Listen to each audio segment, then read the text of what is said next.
Okay, we're now going to do the cam merge file. If you're here and you don't know why we're starting here, you may have missed a video. Our starting video, they should be numbered, will be before this numbered video. And let's remove this just because we want to see our wonderful Carolina Hurricanes t-shirt.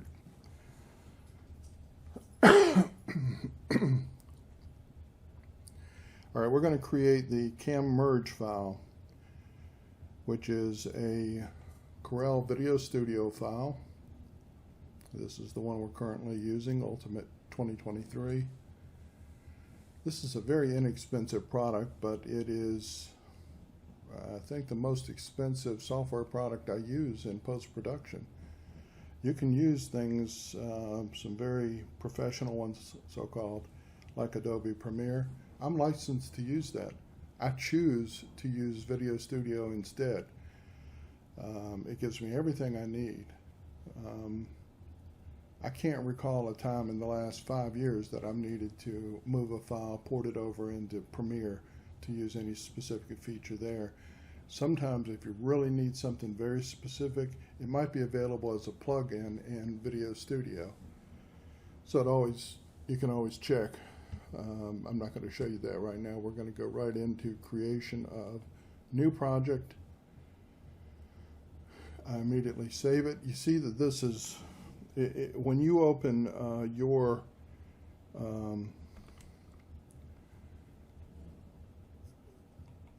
VideoStudio, your layout will be this size. It will look like this. This is the default. I like a much larger screen. It helps me see what's going on. And so I have created this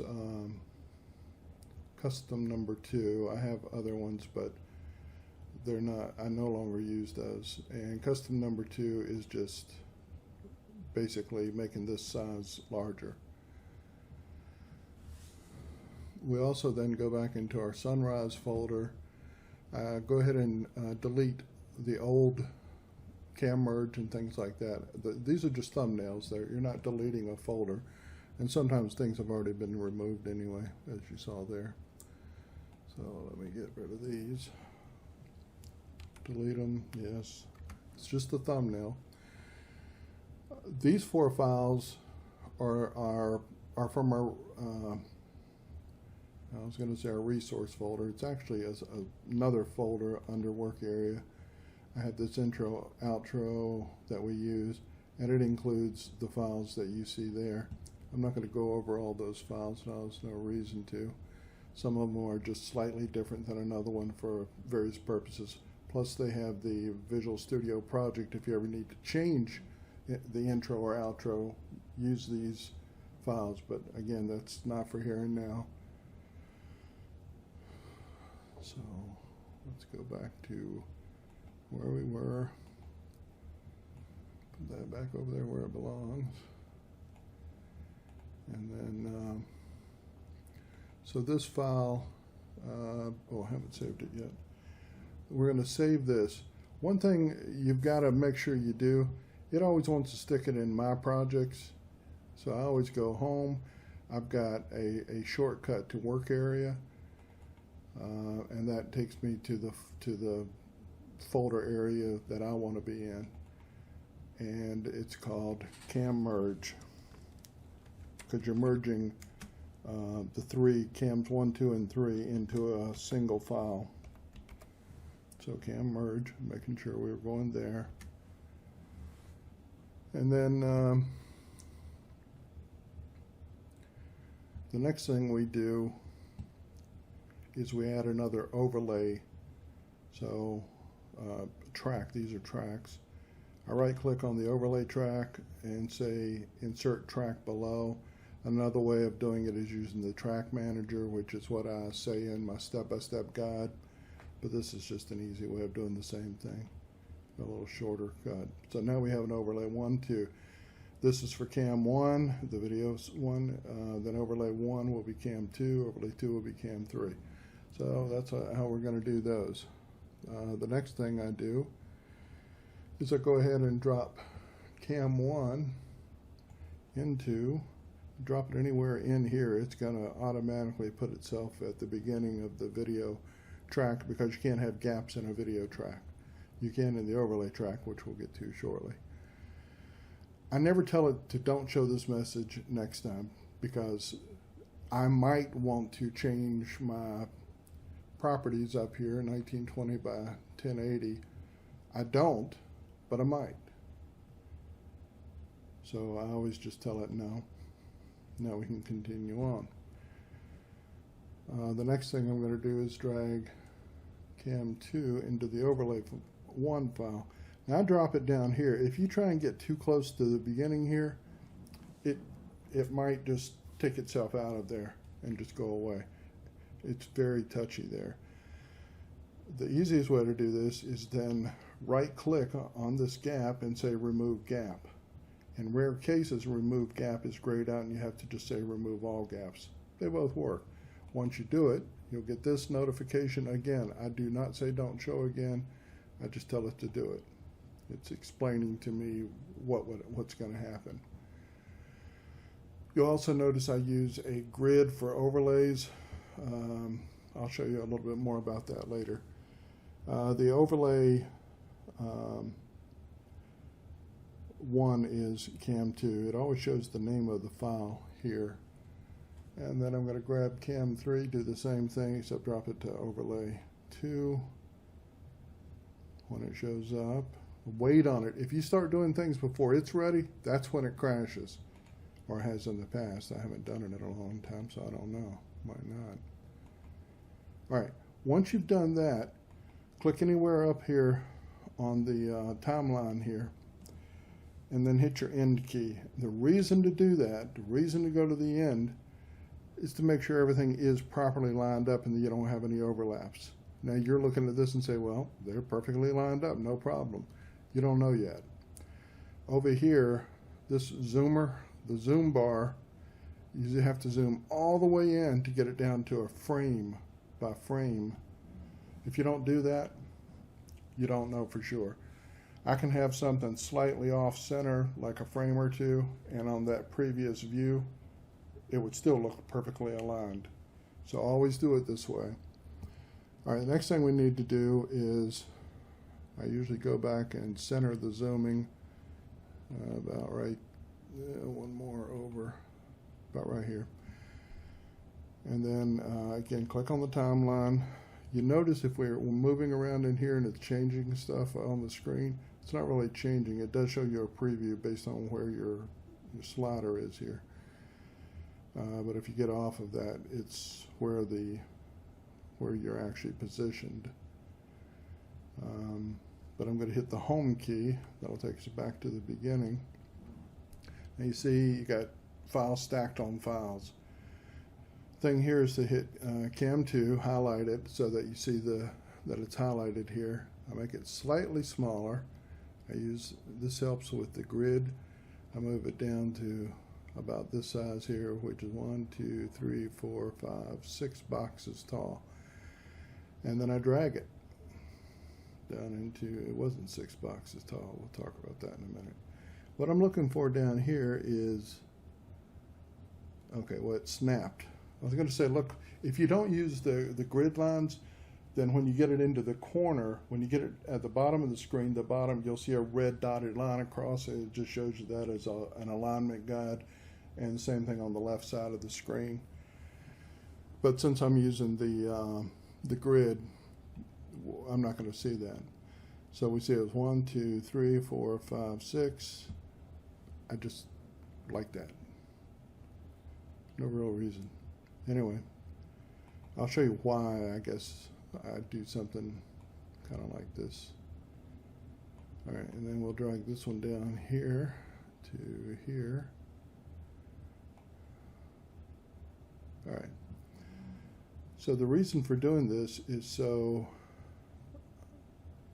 I'm a little crazy. I went off the screen. Y'all let me do that. Don't let me do that. You can't just click, like if you're up here, you can't click on this or this. You got to click down here to highlight one. All right.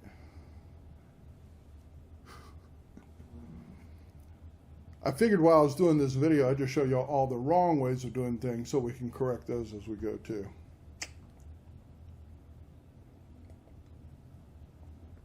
All right. I make them a little smaller just because I want to be able to see this area in here. Next thing you have to do is mute overlay 1 and overlay 2, because all three of these have the same audio track. And we'll make a determination soon as to whether we can use the audio track or whether we're going to have to overlay the raw audio track. Right now, I can tell you this actually looks pretty good, but we'll see. So we muted those two.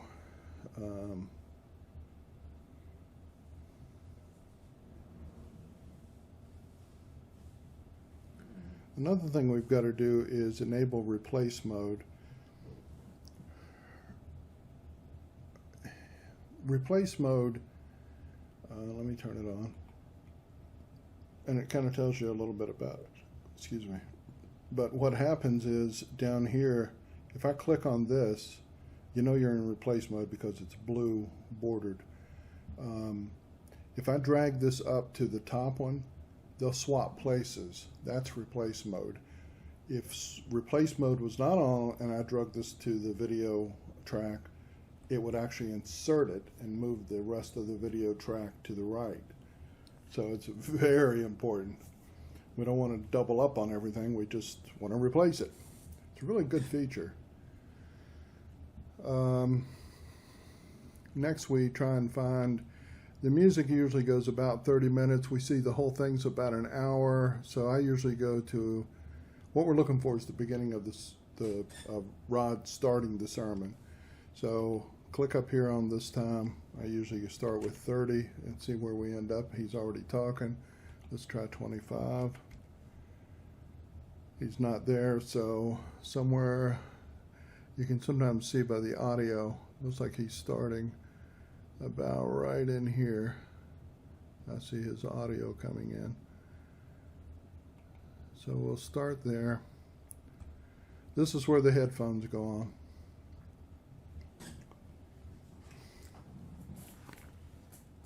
Good quality studio headphones are probably a good idea. These are professional studio ones here.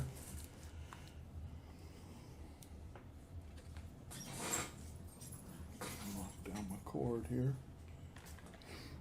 The way the audio recording will work, so what you'll hear, and we'll hear things a little bit differently, I'll only hear the what's on the screen in my headphones. You, on the other hand, will just hear it as part of the stream that I'm creating here.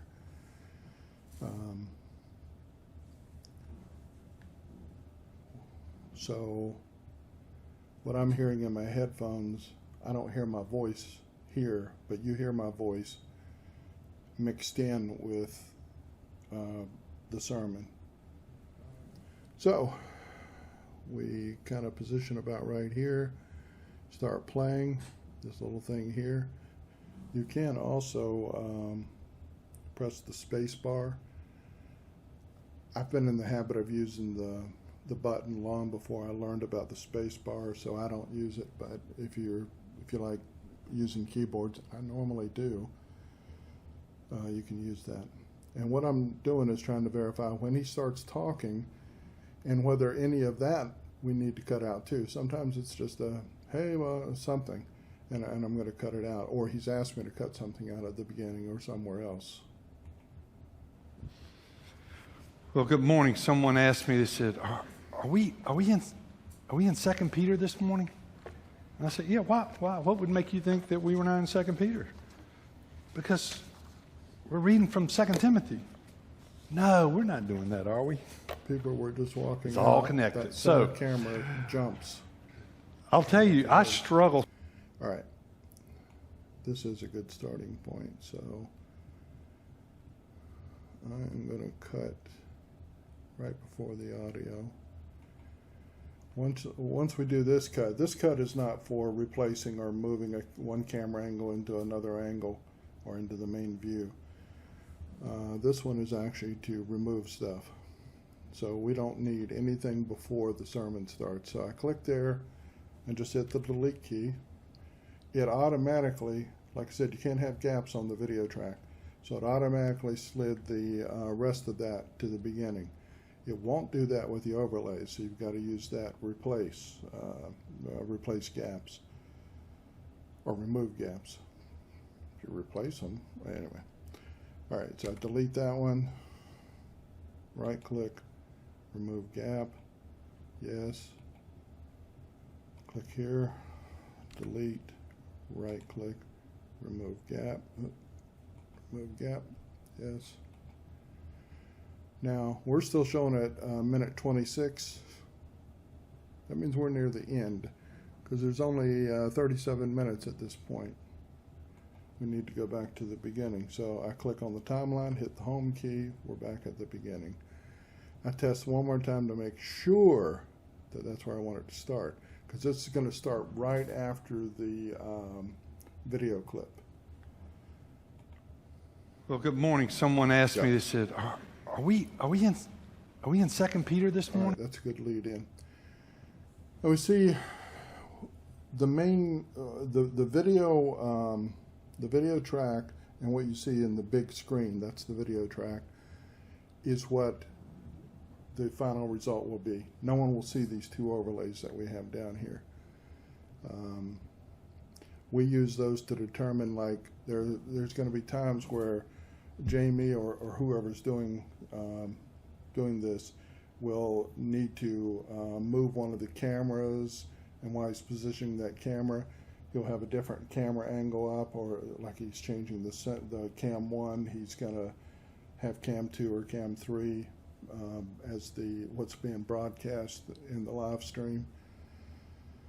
And I have to, what we're looking for, especially in the beginning, is exactly that. Are we going to keep, Rod, in a talk with me a while back, was we don't need the other angles. Like, you see this angle down here, it's like he almost turns his back on us. So this angle is almost never used. This one over here is used a lot more. We'll try and switch that one in if we need to. And that's actually a very good angle there. Let's go back to the top here. So right now, all of this is looking pretty good. So we just keep scrolling. We're going to end up scrolling through the whole thing. This is how we create our cam merge file, which is used as our primary video going into our main post-production video session. Just keep going. Now you see how he zoomed in on the main one. You see back here, and then when we scroll in a little bit, he's zoomed in on. We don't want to see that zoom, so we're going to go to an alternate video. So I'm thinking about right here. We go back far enough. You don't want too short a change either, so you're not going to, just because as soon as the camera angle's moved, you don't want to jump back to it. Let it go for a little bit on the alternate angle before you jump back. So I'm going to arbitrarily, a lot of this is arbitrary choices, just based on experience. A lot of times I'll try and get in on a blank area of the, like, oops, didn't mean to put a chapter point in. All right. There's no audio right there. He's silent for a moment. Yes, Rod, you were silent for a moment. Just a moment. And I'm going to do a cut across all three. Wait till the cut's done before you do anything else. We're in replace mode. This is the start of what I want to replace. So let's see how far we want to go before we replace. Okay, there's the jump. We see that we're still fine back here, so about right here is a good time to do it. We cut again, and that defines a segment that we can manipulate.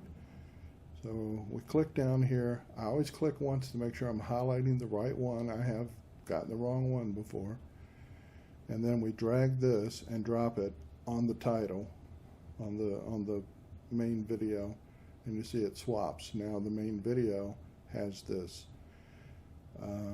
Because it's highlighted, you're only seeing it, but as soon as I click up in the timeline, you'll see that the center section has dropped into where this one was. So, and I do hard cuts. There's no proper way of transiting here, so I just use a hard cut, and that's not unusual.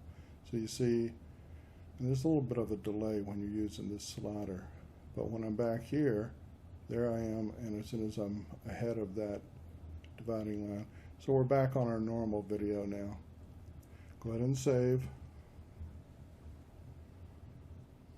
And if you forgot to save, save. And if you didn't, save again, it doesn't matter.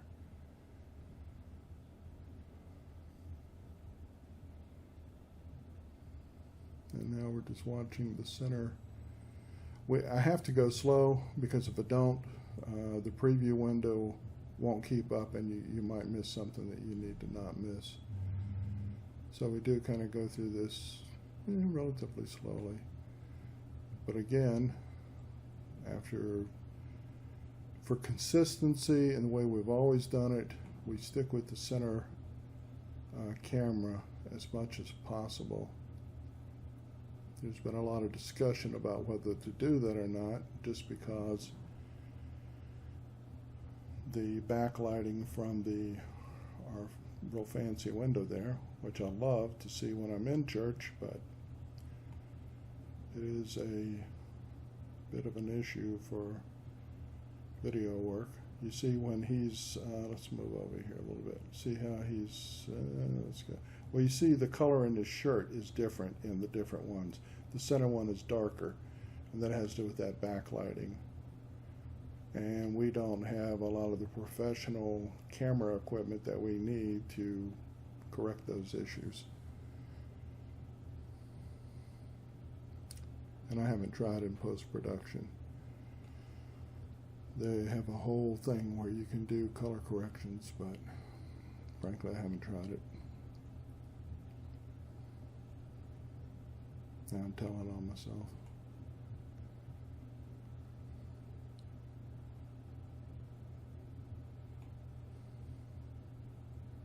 All right, so far we're looking good. We're up to 14 minutes. See, it doesn't take that long to go through it this way.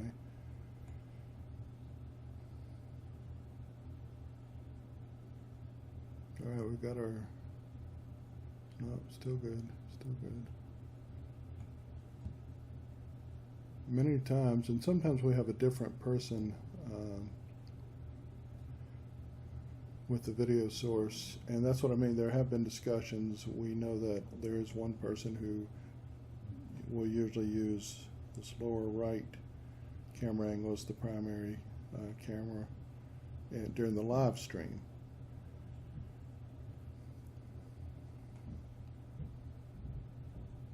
But for post-production, I'm going to follow what Rod has asked me to do until he decides otherwise, or someone else, or they get together and decide otherwise. But I'm doing this for Sunrise and for Rod.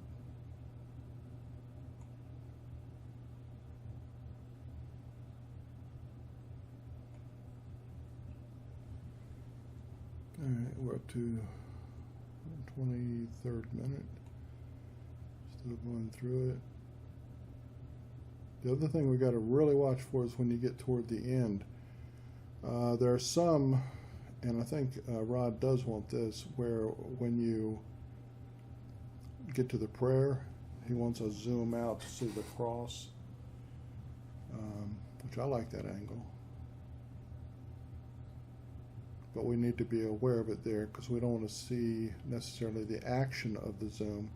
So maybe a minute or two before he starts his prayer, and then for the camera angle is going to change. Before that happens, we'll want to pick one of the other angles for that last, say, minute and a half, 2 minutes, whatever.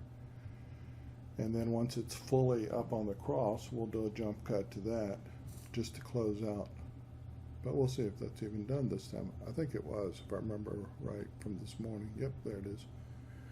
So we're at minute, yeah, we're in the prayer there. So we're probably going to jump back. Let's see, where does he go to there? I don't know, he does a pretty good jump, but no, we're going to have to do that. So I'm going to go ahead and pick, this is at 32. I'm going to go down to about right here. Again, looking for an audio flat line. I'm going to cut here. Wait till it cuts before you try and do a movement, or this will crash on you. And then let's go ahead and see where we're, okay, so somewhere over in here is our jump. All right, that's the beginning. So let's go to the end of the jump, right here. Let's do another cut.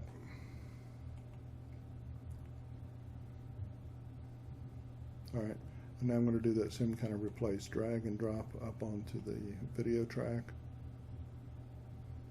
All right, so what you're going to see here is from about here where we were, and you can't see my hand there, but then we do the jump into this one, and then he starts his prayer during this time, right there, and then we jump back out after we're already fully zoomed out, as it were. Now this has also got a lot of additional video after the prayer, so you got to catch that. Do not include any of that. That's actually there at my request, so that I can feel like I'm still sitting in church when I know I can't. Let's go to the end of the prayer here. Kind of goes silent there. And that's where we'll cut this. In Christ's name I pray. Amen. Amen. All right. That's right about there. We're going to cut this. And this one we're deleting the ends. Now I've already gone and looked ahead and saw the end, so plus I can go anytime and look at Cam 1 MP4 file if I wanted to see it again. But that way I can see what he's saying after the live stream session has closed, and I just feel more part of it. And then we delete. We don't have to remove any gaps because there are no more. It's just the end of it. And we delete that. Click on this, delete that. You know, we never really need to delete overlay 1 and 2 at the end. I never thought of that, because we're going to delete the lines anyway. I mean the tracks. I'll show you what I mean.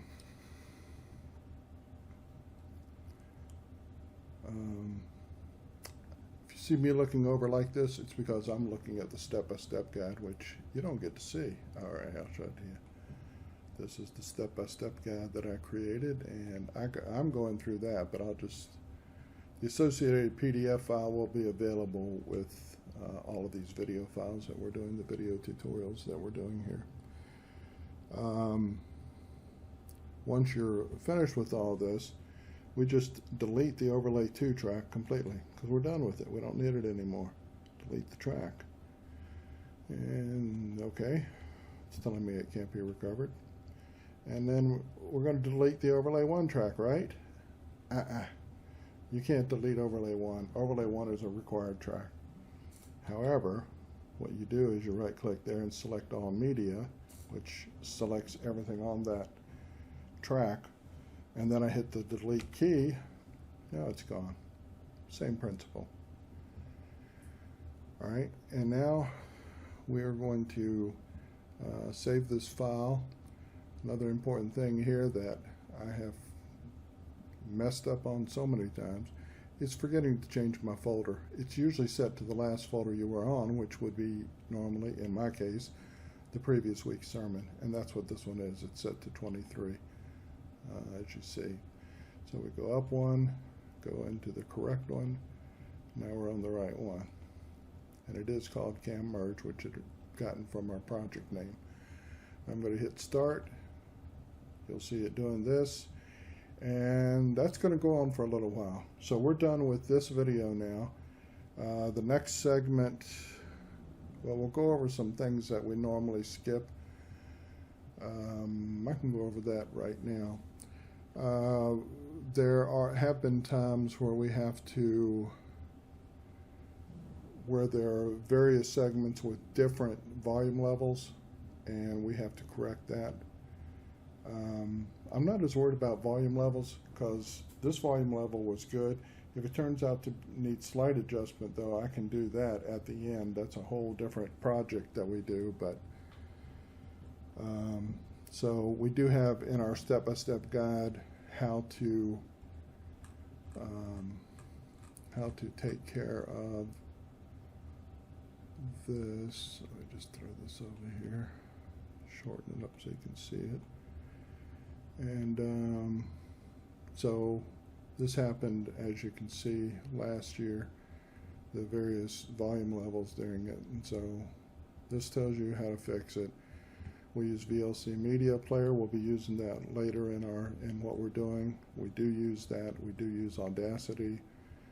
Again, some products, if you get into the video tutorial about how to set up your environment, that's all included, the products you need.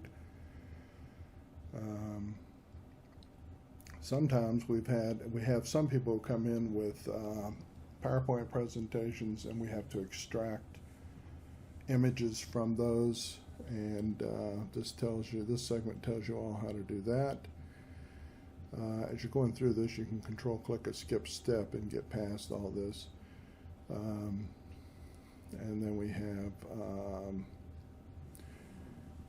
let's see, mobile files, AV merge. This is if the audio is just plain no good, and you do have to go get the raw audio and plug that in. This describes that process.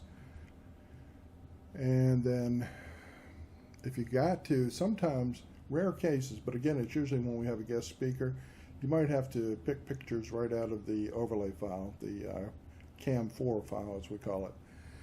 And this tells you how to do that, how to go in there and just take stuff out of that. This also tells you how to fix buzzes and other little audio issues that do occur.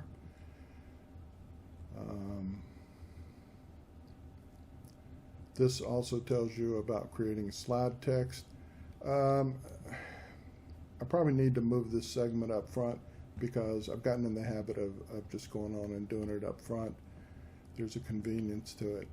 Now, one thing we did not do, because I forgot, and when I get down here, I know, I did not look through and see, did we have any personal pronouns? So we go read the text. And I'm going to read this silently, or I'll never get through it.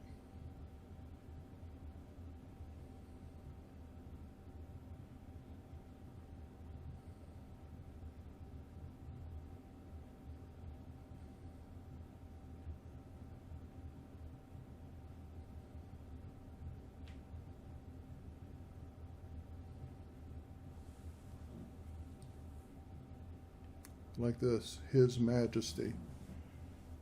That should be a capitalized pronoun. I find that it's just something that's very important. I grew up thinking it was sacrilegious not to do that. I know that it's not, but I still believe doing that. Same thing when we get to closed captioning. When you get to that file, you'll see I do the same thing there a lot.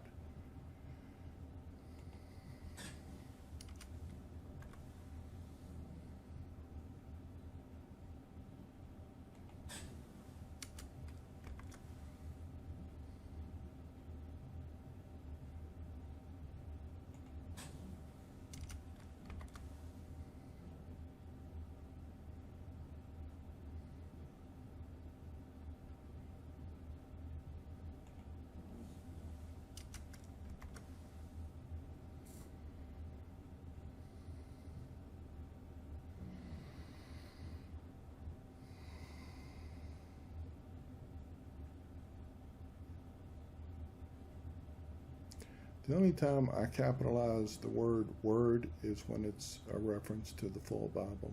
Then I do also do that.